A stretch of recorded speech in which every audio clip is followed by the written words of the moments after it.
13,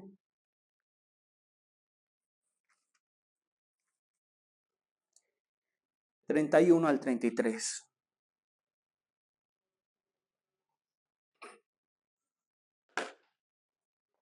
Mateo 13, 31, 33. Vamos a llamar esta predicación mostaza y levadura. Mostaza y levadura.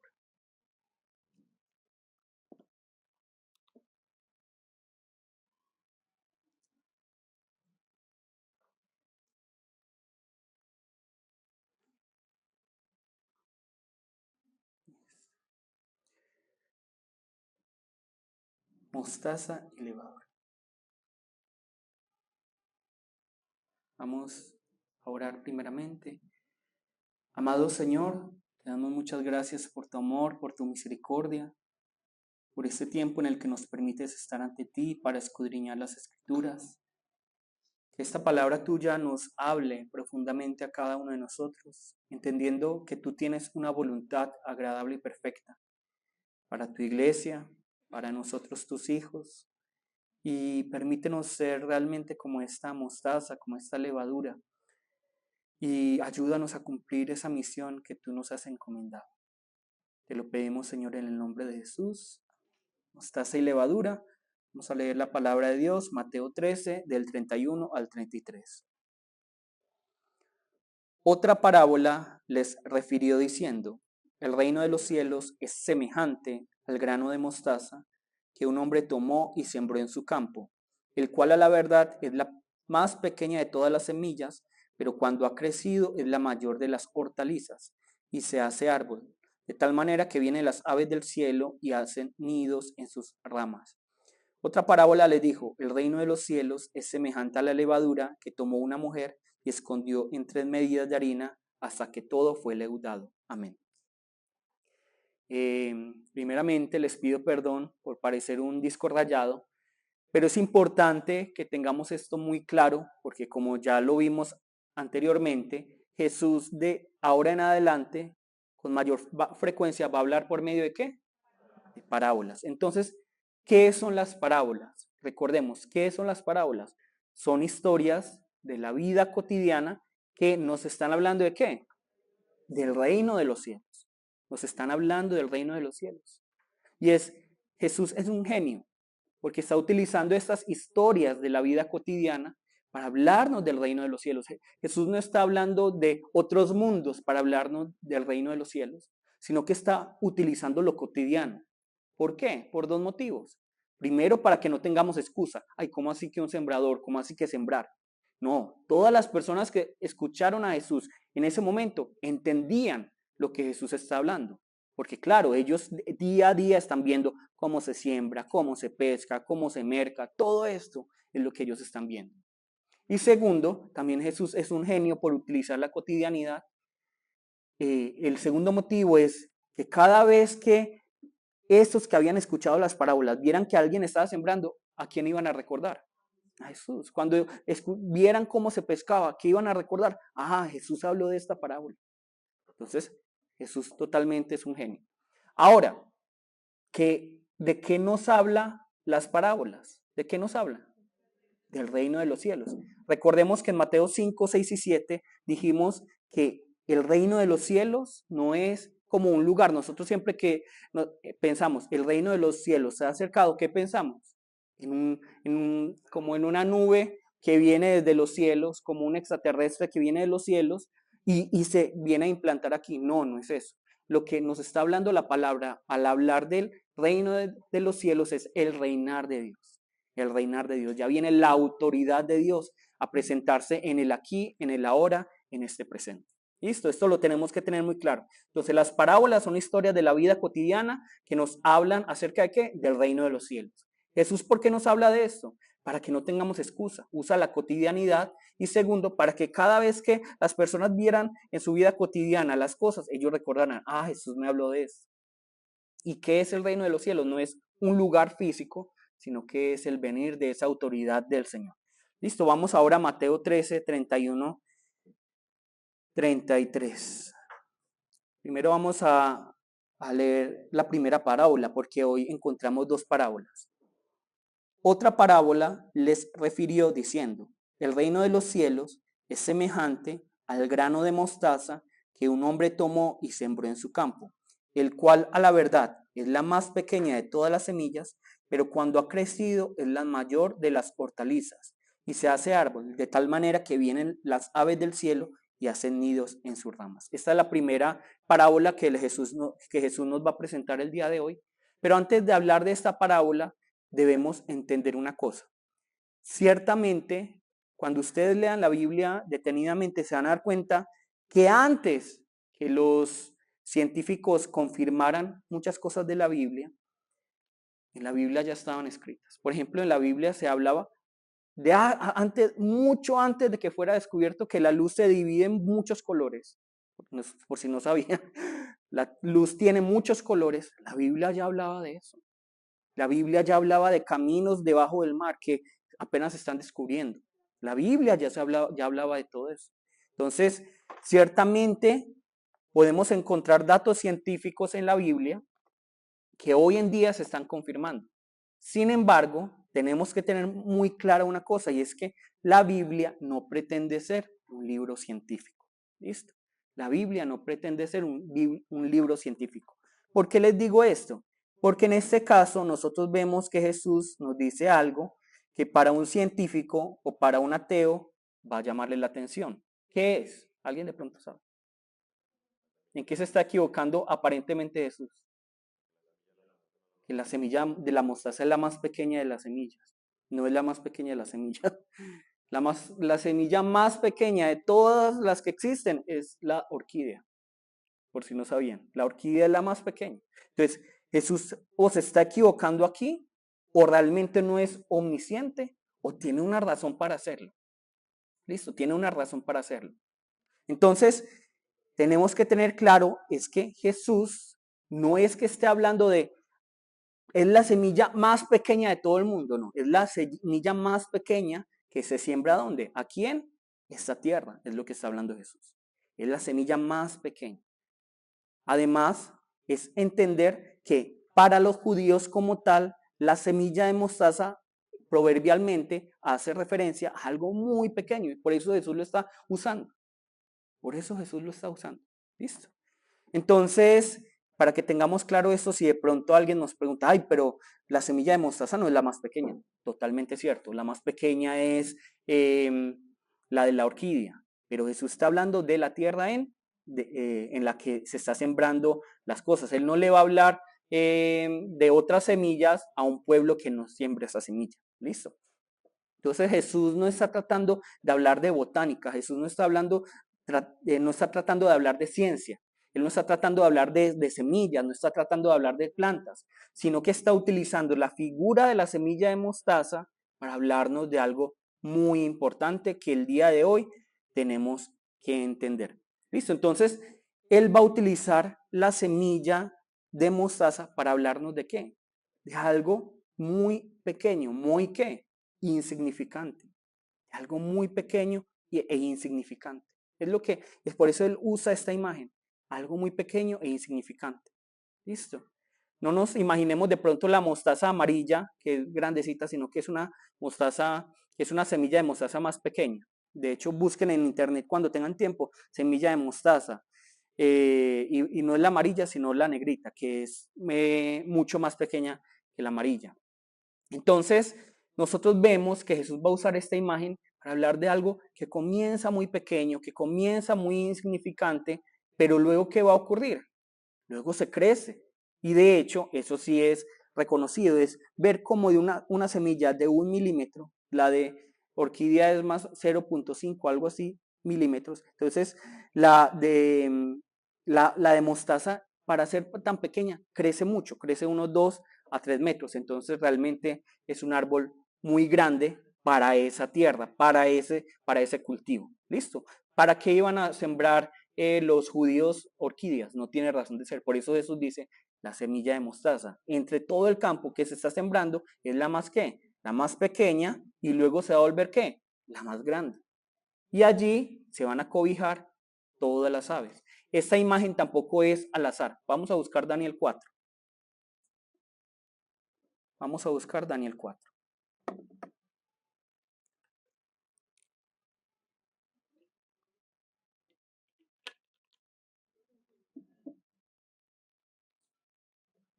Daniel 4, del 10 al 12. ¿Qué tal si lo lee Ashley, por favor? Daniel 4, 10 al 12. Daniel 4, 10 al 12 en el Antiguo Testamento. ¿Listo?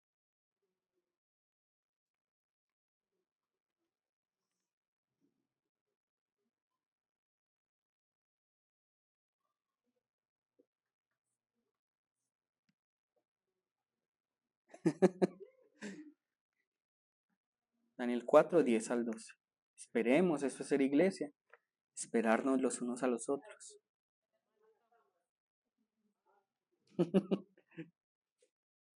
4, 10 al 12. Habrá que empezar con la otra.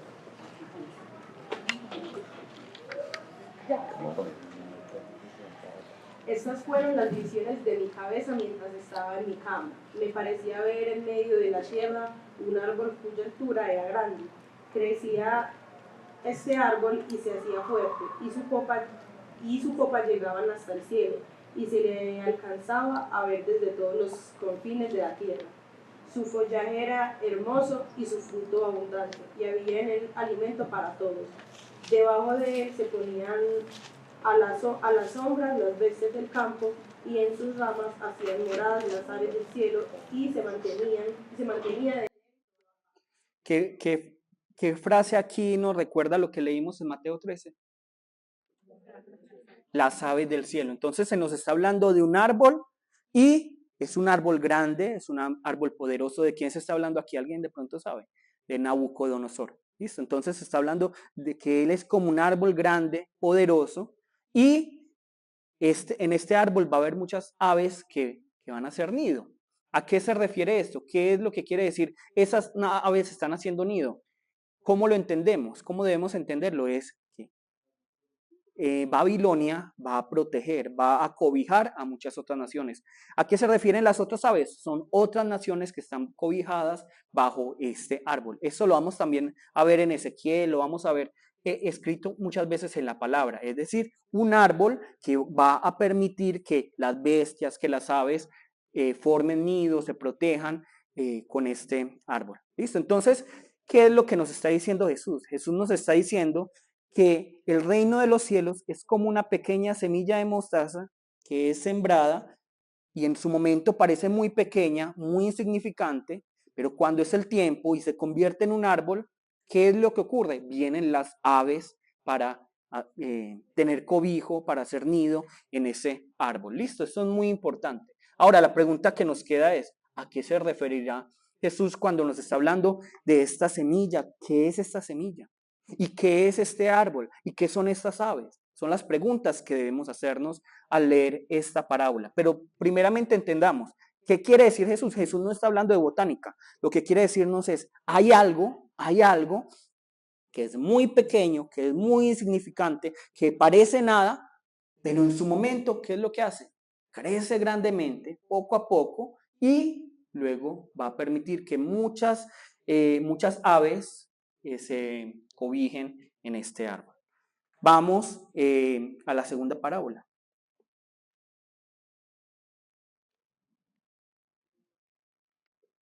33, 13, 33, Mateo 13, 33.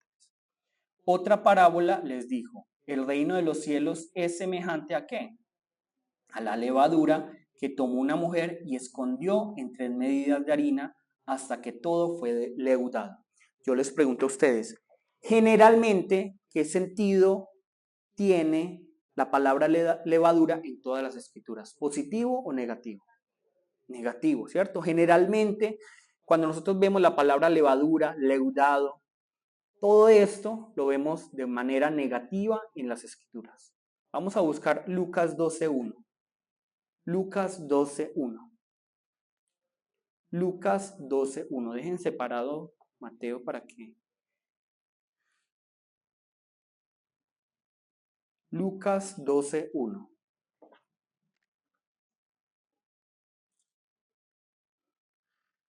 ¿Qué nos dice Lucas 12:1? Socorro, ¿se anima a leer? Lucas 12:1.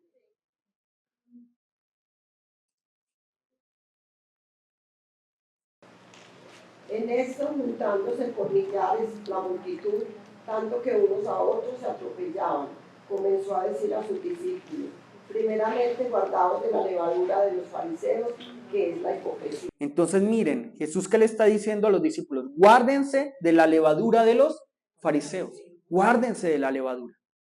¿Qué es qué? La hipocresía.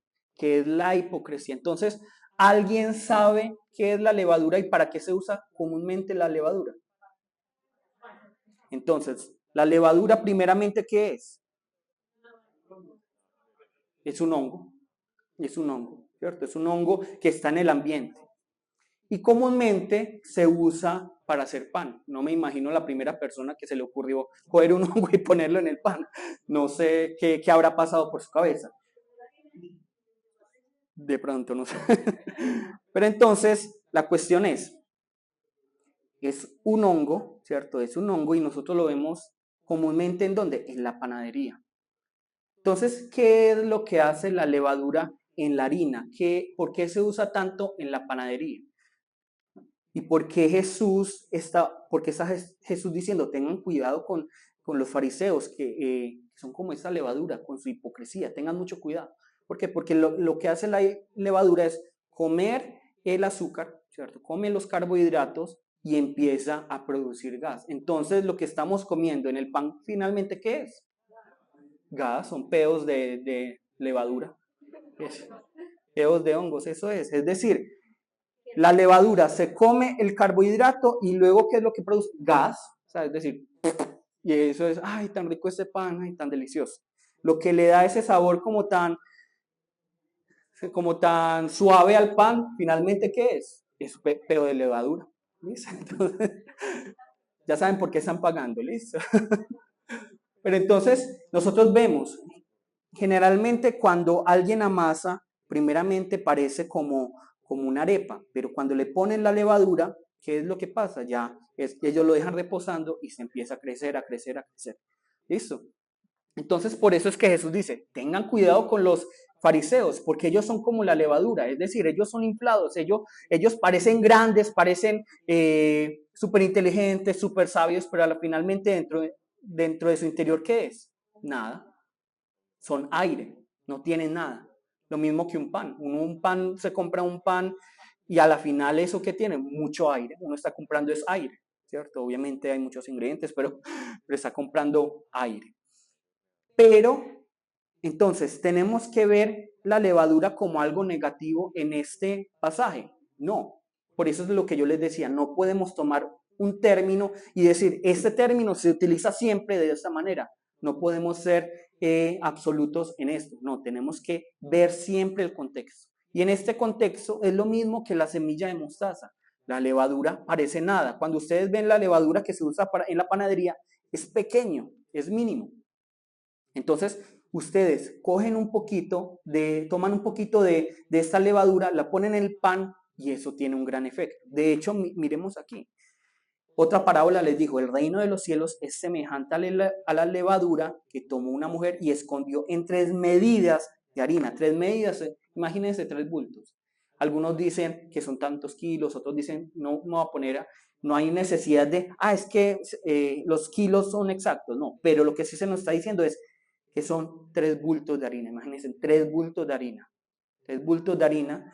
Y lo que hace es que esta mujer pone un poco de levadura en esta harina, empieza a hacer el pan y espera que todo sea leudado, es decir, que todo se crezca, ¿cierto? Entonces, es una levadura pequeña que luego va a producir un pan gigante, un pan gigante que va a alimentar a muchos. ¿Qué nos quiere decir aquí la palabra? La palabra nos está diciendo que el reino de los cielos comienza insignificante, diminuto, de una manera escondida, pero finalmente, ¿qué es lo que va a ocurrir? Se va a manifestar.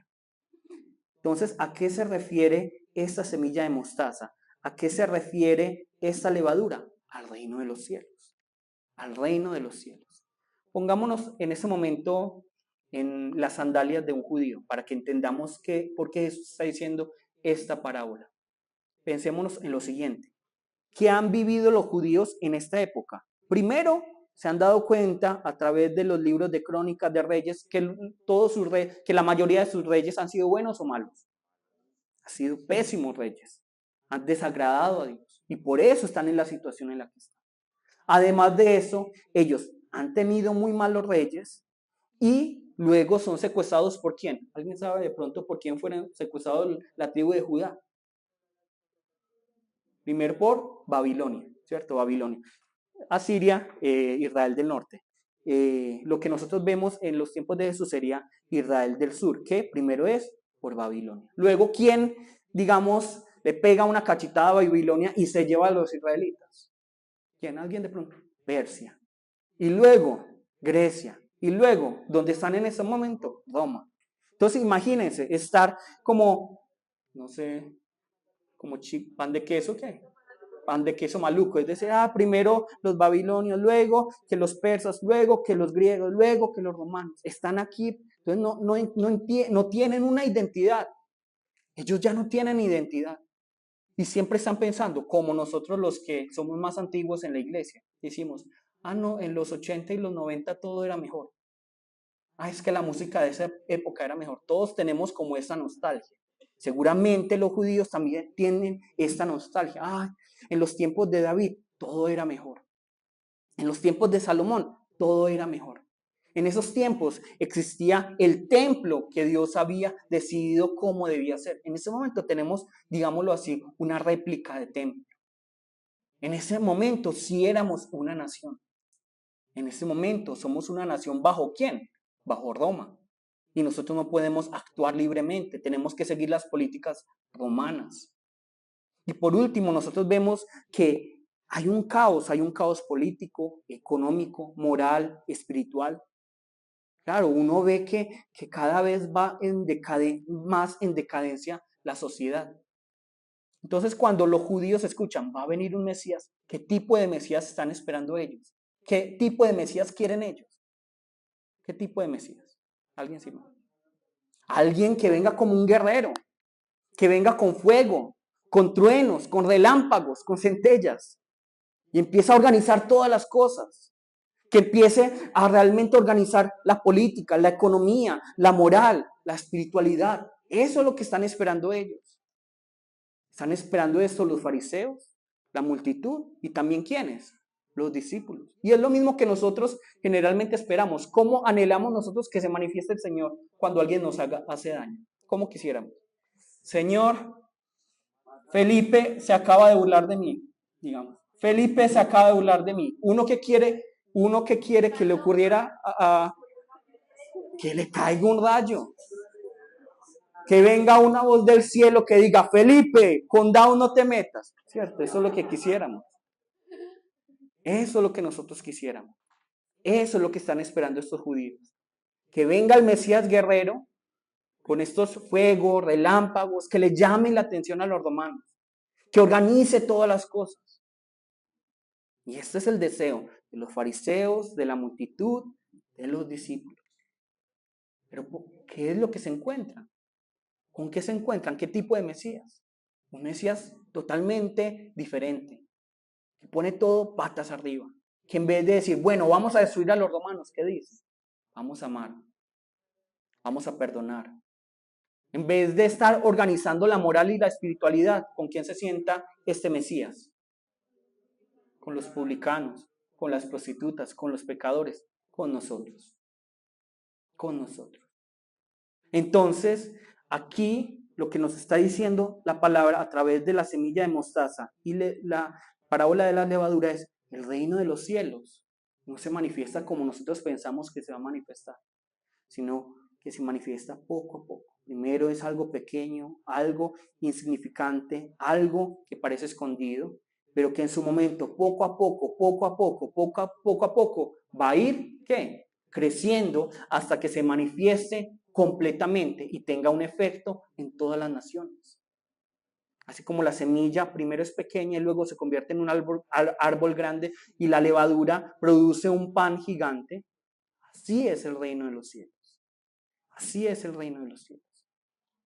Tenemos que entender esto, es decir, nosotros tenemos que tener esta mentalidad de semilla de mostaza, de ver los momentos semilla de mostaza, porque nosotros siempre queremos ver lo grande, pero el Señor nos está diciendo, esto te parece a ti insignificante, esto te parece a ti que no vale la pena, pero a veces, aunque no valga la pena, parezca insignificante, luego se crece grandemente. Entonces tenemos que sembrar, poco a poco, poco a poco. Cuando ustedes abran un negocio o los que ya tienen negocio, seguramente uno se da cuenta que lo más importante, ¿dónde está? En mostrar en lo más grande, ¿no? ¿Está en qué? En los detalles, en lo pequeño. En lo pequeño. De la misma manera es el reino de los cielos. El reino de los cielos no quiere mostrarse, miren, es el reino. En lo pequeño, en lo insignificante. Y es que cuando nosotros hablamos del reino de los cielos, estamos hablando de Jesús hasta nosotros. Pongámonos a pensar por un momento, ¿cómo fue el ministerio de Jesús? ¿Cómo comenzó Jesús? ¿Cómo quisiéramos nosotros que hubiera venido Jesús? De manera gloriosa, manifestándose. Pero por otra parte, ¿cómo vino Jesús? ¿Cómo vino Jesús? Manso, humilde. ¿Dónde nació Jesús? Nació en un pesebre. ¿En qué ciudad? ¿En qué pueblo más bien? En Belén. Y luego, ¿para dónde fue llevado? A Nazaret. ¿Qué es Nazaret? No es nada. Es una ciudad de... los estudiosos dicen que en ese pueblo solo había unas 400 personas. 400 personas. Por eso es que Natanael dice, de Nazaret puede venir algo bueno.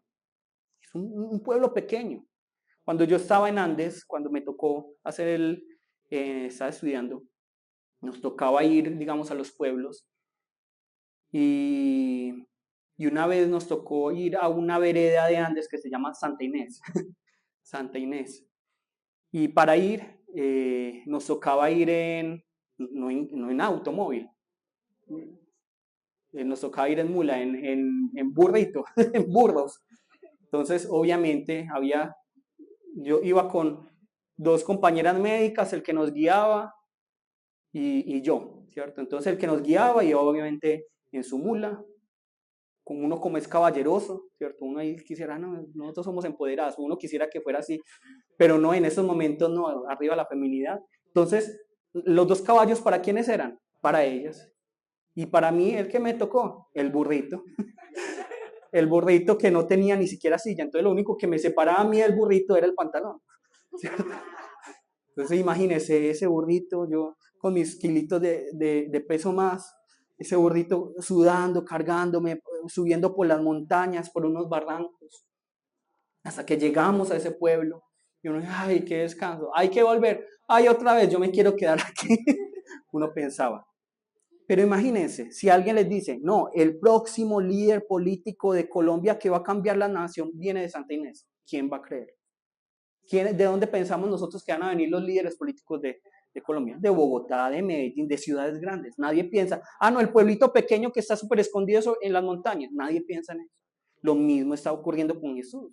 Nosotros vemos a un Jesús que es el Rey de Reyes, pero ¿dónde aparece? ¿De dónde es supuestamente? De Nazaret, un lugar que no es nada, es como ese Santa Inés de Andes, un lugar completamente ¿qué? Desconocido. Además de eso vemos que su familia es adinerada. No, él es una familia de carpinteros. Luego vemos cuando él entra, su entrada triunfal a Jerusalén, viene sobre un corcel blanco. ¿No? ¿Sobre qué viene? Sobre un asno pequeño, joven, pollino. Sobre nada. Y por eso así es el reino de los cielos. Parece insignificante. ¿Quién le va a poner atención a este Jesús? Ahora, también, ¿quién es el reino de los cielos? Y esos discípulos que fueron la iglesia primitiva. ¿Quiénes eran los discípulos? Hombres sabios, inteligentes, eruditos. No, eran pescadores, odiados por todas las personas. El mejor ejemplo, Mateo, un recaudador de impuestos. Vemos a todos estos hombres que incluso luego, cuando su maestro es capturado, ¿qué es lo que hacen esos discípulos? Valientes para salvar a su maestro. No, ¿qué es lo que hacen? Salen corriendo. Salen corriendo. Es lo que pasa aquí. Y también lo que nosotros vemos en la actualidad es que nosotros también somos insignificantes, no valemos nada, no merecemos su gracia y su misericordia. Y sin embargo, ¿qué? El Señor, a través del ministerio de Jesús, a través de esa iglesia primitiva y a través de nosotros, ¿qué es lo que va a producir en últimas? Un gran reino que va a servir de cobijo para todas las naciones. Y de hecho, la iglesia cristiana siempre ha sido, digamos, la historia siempre ha sido cristiana, aunque no lo creamos.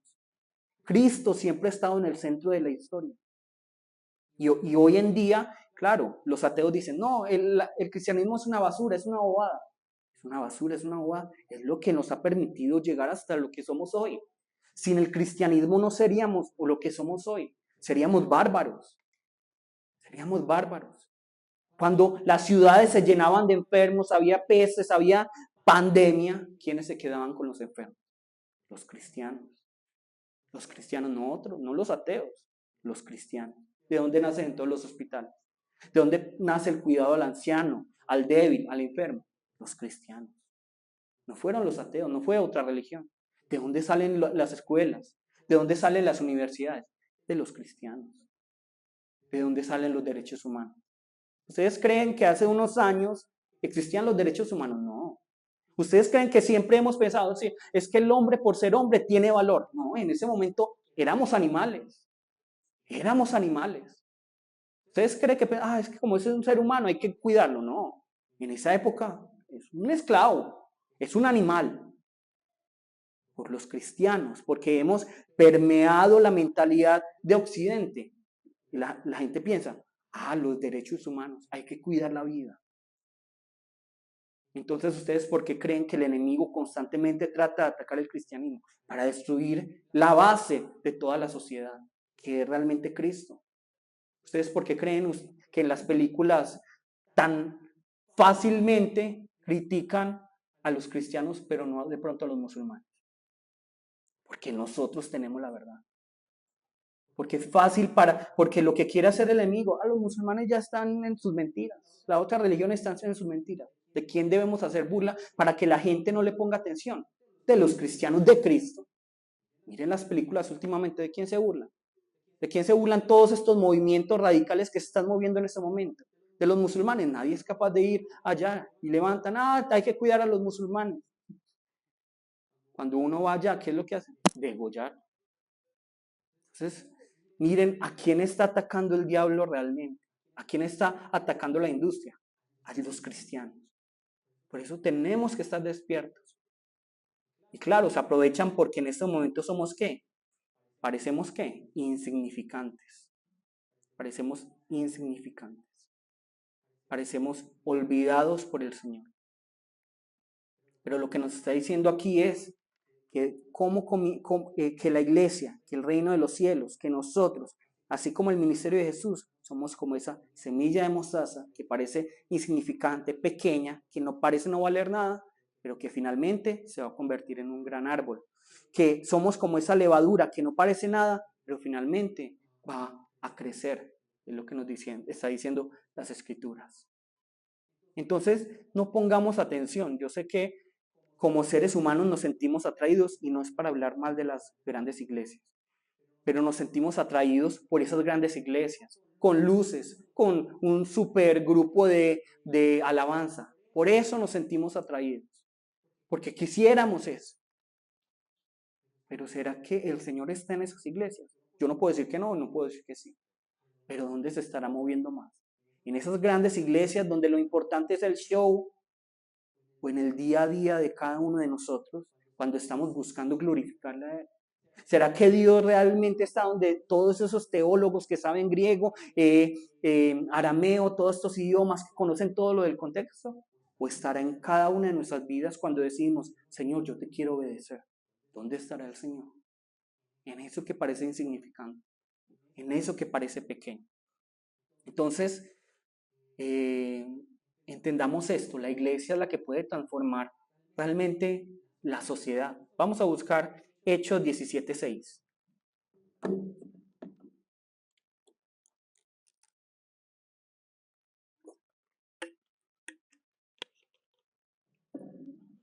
Hechos 17:6. Sara. Hechos 17:6.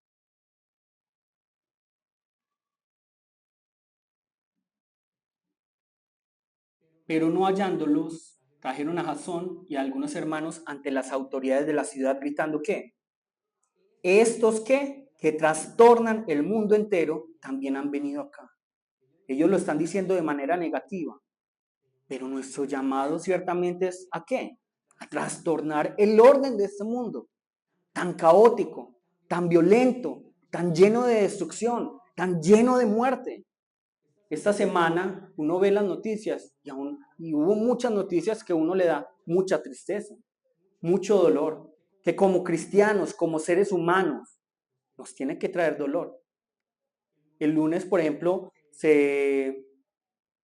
nos dimos cuenta que murió este precandidato, ¿cómo es que? Miguel Uribe. Es que a mí me cae mal ese precandidato. Es que yo soy de izquierda. ¿Es que acaso eso es una razón para gozarse de la muerte de alguien? Por eso es que estamos así. Porque nos gozamos, porque usamos la muerte de otras personas para la política, para nuestro gozo. La muerte de alguien nos tiene que doler. En Itagüí, esa semana también, no sé quiénes vieron las noticias. Un joven pasaba, vino un mendigo, dame una moneda. No te puedo dar moneda. ¿Qué hace el mendigo? Sí, no es que saca un cuchillo y lo corta acá y muerto. Un joven, y yo pensaba, este joven, no sé cómo vivía ese joven. Pero este joven de pronto pudo haber sido el próximo científico que cambiara la humanidad. De pronto tenía una misión con su familia. Uno que sabe. Y sumado a eso, todas las muertes que siempre ha habido en Colombia. Y nosotros creemos que un partido político, que un presidente, que un gobierno lo va a cambiar todo. Y no es así. No es así. No es así. No pongan su dependencia de otra persona. Él es el que va a cambiar. Ella es la que va a cambiar esta nación. Él o ella es la que va a cambiar mi vida. No. ¿Quién es el único que puede hacer la transformación? La iglesia. El evangelio. Cristo es el que puede hacer esa transformación. Es el que puede hacer esa transformación. Nadie más. Vamos a buscar 2 Crónicas 7:14. 2 Crónicas 7:14. Más bien, primero busquemos Isaías 62:2. Isaías 62:2. Isaías 62:2.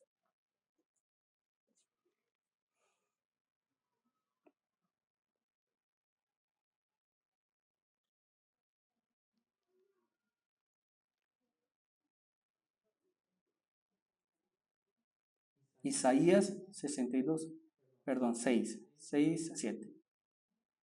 Isaías 62, 6, 7. Sobre tus muros, oh Jerusalén, he puesto guardas todo el día y toda la noche. No callarán jamás. ¿A qué se refiere esto? Que estos hombres están haciendo ¿qué? Oración. De día y de noche. Los que os acordáis de Jehová no reposéis. Es decir, no descansen, ni le deis tregua hasta que restablezca ¿quién? A Jerusalén y la ponga por alabanza en la tierra. Tenemos que orar por Colombia. No podemos darle tregua al Señor. Señor, te pido por Colombia. Señor, te pido por Medellín. Señor, te pido por Antioquia. Señor, te clamo por ese gobierno. Tenemos que estar pidiendo por nuestra nación. Tenemos que estar pidiendo por nuestra familia. Los movimientos no van a cambiarlo nada. Los gobiernos usan los movimientos y los que le siguen son tontos que creen que ellos iban a cambiar algo. Un ejemplo, aunque no me gusta hablar mucho de política, vean quién era el promotor del feminismo en Argentina. ¿Quién? No. El que estaba antes, no me acuerdo cómo es que llama ese señor. Pero lo que ¿qué se ha descubierto después? Vamos a proteger a las mujeres, vamos a hacer políticas a favor de la mujer. ¿Qué se descubre después? Le pega a la mujer. ¿Eso realmente es proteger a la mujer? No, ellos están utilizando el feminismo, que los movimientos, para sus políticas. Para sus políticas. Eso no va a cambiar nada. Que el feminismo, que el tal movimiento, eso no va a cambiar nada. Lo que va a cambiar la nación, lo que va a cambiar realmente cómo nos tratamos entre hombres y mujeres, lo que le va a dar valor entre nosotros, que es que todos entendamos el evangelio y empecemos a orar por quién, por Colombia. Eso es lo que va a transformar la nación. Que nosotros realmente doblemos rodillas por este país. Eso es lo que va a transformar. No van a ser las políticas de izquierda o de derecha. No va a ser algún movimiento. Es Jesús, es el Señor.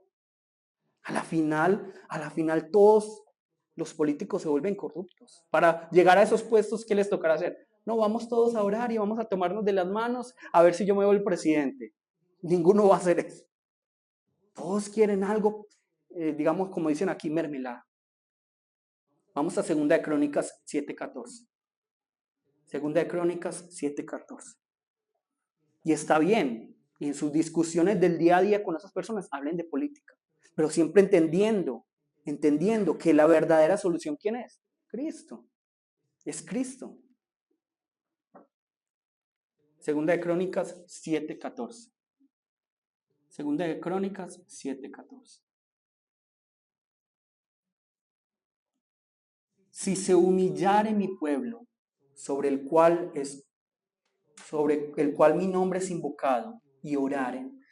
Bueno, miren qué tan interesante lo que nos está diciendo aquí. Vamos a ir desmenuzando. Si se humillare mi pueblo, ¿quién es el pueblo de Dios? Todo Colombia. Nosotros los que creemos, porque miren la explicación que dice después, sobre el cual mi nombre es invocado y oraren. Si nosotros como iglesias, que somos ese pueblo de Dios, que invocamos su nombre, oráramos y buscáramos su rostro, si los pastores en vez de estar buscando más seguidores, en vez de estar buscando cómo llenar más las redes sociales, en vez de estar buscando cómo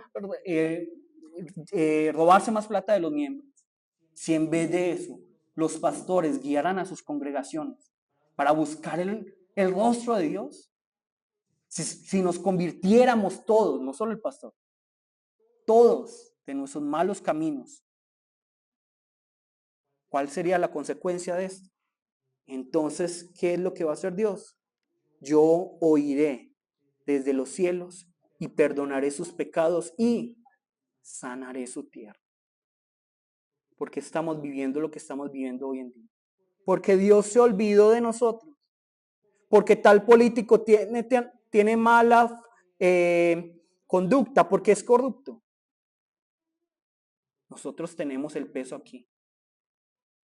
¿Qué está diciendo el Señor? Si se humillare mi pueblo, sobre el cual mi nombre es invocado, y oraren y buscaren mi rostro, y se convirtieren de sus malos caminos. Y Dios es alguien que cumple su promesa. Entonces yo iré desde los cielos y perdonaré sus pecados y sanaré su tierra. ¿Qué le falta a Colombia? Un mejor político, más plata, más educación. Nos falta que nosotros como pueblo de Dios realmente invoquemos su nombre, busquemos su rostro, estemos en oración y nos volvamos de nuestros malos caminos. En estos días yo escuchaba a alguien que hablaba mal de la iglesia, no de esta, sino de los pastores. No, es que estos pastores todos son ladrones. ¿Ustedes creen que yo me metí? No, los pastores no son ladrones. ¿Con qué cara? ¿Con qué cara? ¿Con qué cara voy a decirle eso si en las noticias todos los días sale pastor se robó, pastor violó, pastor cristiano hizo eso, cristiano hizo aquello? ¿Qué testimonio estamos dando nosotros? Y ciertamente muchas de las cosas que hacen los entre llamados cristianos es porque no son cristianos, porque no han conocido la palabra, ciertamente. Pero no por eso significa que las personas que no conocen a Cristo digan, no, es que él no debe ser buen cristiano. Es que, digamos, porque estamos en el contexto de Colombia. ¿Cómo conocen a los colombianos en otros países? Los buenos, los queridos, ¿cómo los conocen? Todos que son narcotraficantes. Cuando yo fui a Corea, yo les háblame de Colombia. Me preguntaban los compañeros, no, son muy buenos futbolistas. Ya es donde mataron al que falló un penalti. Eso es lo que se recuerda. Las cosas malas, lo que no representa al país. De la misma manera es con los cristianos, con los pastores. Pero nosotros tenemos una carga mucho más importante, que es que tenemos a Cristo, que estamos llevando a Cristo, que somos insignificantes y luego tenemos que ser este árbol gigante que cobije a las otras naciones. Pero para ello, ¿qué debemos hacer? Humillarnos como pueblo cristiano, invocar su nombre, orar, buscar su rostro y convertirnos de nuestros malos caminos. ¿Y qué es lo que hará el Señor? Entonces yo iré desde los cielos y perdonaré sus pecados y sanaré su tierra. ¿Dónde está la verdadera capacidad de transformación de este país? En Cristo, en Cristo, en su pueblo, en el reino de los cielos, que viene como una semilla de mostaza, como levadura, pero luego se va a manifestar. Vamos a cantar esta canción antes de orar y vamos a pedirle al Señor que hoy, especialmente viendo lo que ha pasado esta semana, que aquí no hay ningún problema si alguien es de izquierda, derecha, si le gusta un gobierno, el otro, eso es lo de menos. Pero nos tiene que doler la muerte de los de derecha y de izquierda, del campesino, del indígena, nos tiene que doler.